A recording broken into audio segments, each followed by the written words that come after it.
Шілденің шілінгір ыстығында 103 нөміріне түскен қоңырауларда шек болмады. Құрғақ статистиканың өзі жағдайдың күрделілігін аңғартады.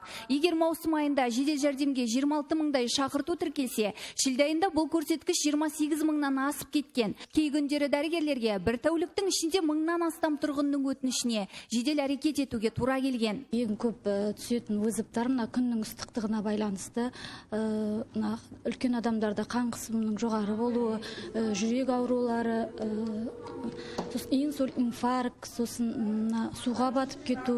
Дәрігерлер денсаулыққа аса қауіп төндірмейтін жағдайларда тұрғындарға тұрғылықты жері бойынша емханаға жүгінуге кеңес береді. Себебі жедел жәрдемнің әрбір минуты маңызды, ал өзге бір науқастың өмірі қыл үстінде тұруы мүмкін.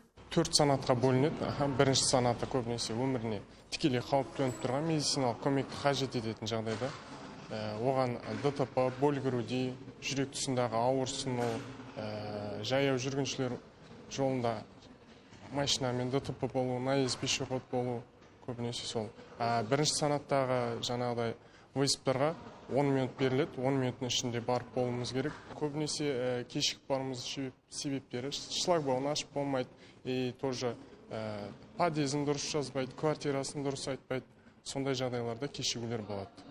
Қазір облыс бойынша 58 жедел жәрдем бригадасы жұмыс істейді. Оның 40-ы Ақтөбе қаласына, ал 18-і аудан тұрғындарына қызмет көрсетеді. Салада 800-ден астам маман еңбек етеді.